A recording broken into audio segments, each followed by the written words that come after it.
કેમ છો મિત્રો? તો હું છું તમારો મિત્ર દેવેન્દ્ર ચાવડા અને આજે આપણે આવી ગયા હતા ફોરેસ્ટની અંદર એડવેન્ચર કરવા માટે. તો આપણે નીકળી ગયા છે એડવેન્ચર કરવા. તો કંઈક ફોરેસ્ટનો કંઈક આવો સરસ મજાનો વ્યૂ આવે.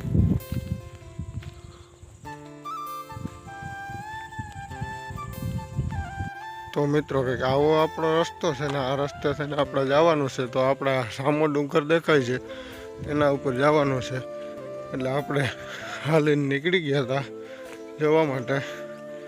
અને અહીંથી તમને વ્યૂ બતાવું કે કેવો સરસ મજાનો વ્યૂ આવે. તો જુઓ મિત્રો, કંઈક આવો સરસ મજાનો વ્યૂ આવે છે અહીંયાથી. અને અહીંયા એક નાનકડું મેદાન છે.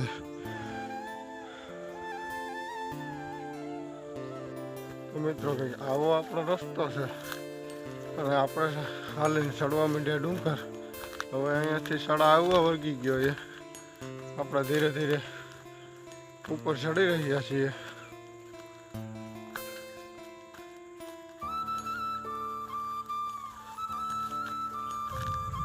અને જુઓ મિત્રો,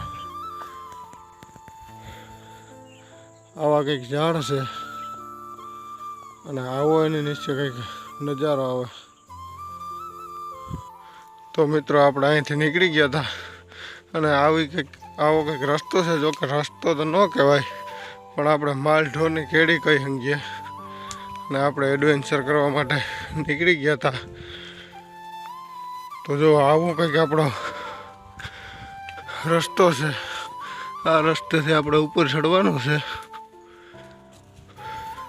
અને ત્યાંથી કેવો વ્યૂ આવે એ તમને હું બતાવીશ.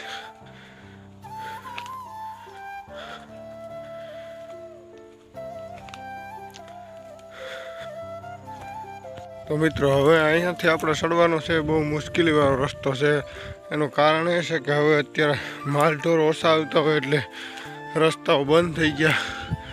અને જો આ રીતનો કંઈક ડુંગર છે અને આ રીતના જાડી થઈ ગઈ કે એમાંથી આપણે ઉપર નીકળવું કઈ રીતે?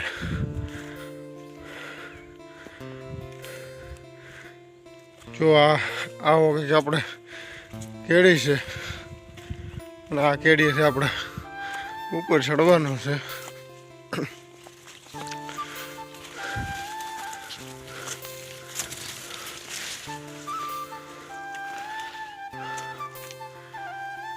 તો મિત્રો, અહીંયાથી કંઈક આવો સરસ મજાનો વ્યૂ આવે જે તમે જોઈ શકો.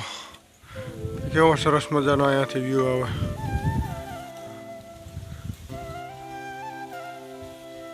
તો મિત્રો, કંઈક આપણો રસ્તો કંઈક આવો કઠિન છે. આપણે આવ્યા હતા આ રસ્તે થઈને આપણે આવ્યા હતા અહીંયા. અને હજી આપણે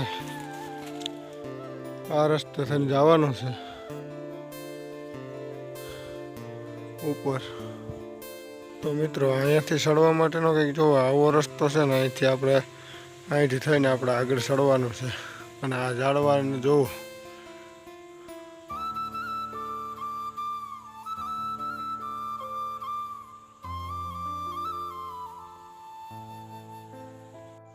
તો મિત્રો, આપણે ફાઇનલી એટલા ઉપર આવી ગયા હતા અને અહીંયાથી જોવો કંઈક આવો સરસ મજાનો વ્યૂ આવતો હતો. આપણા નીચેના ખેતરો અને આ ફોરેસ્ટનો નજારો કંઈક જોવો કંઈક અલગ જ છે.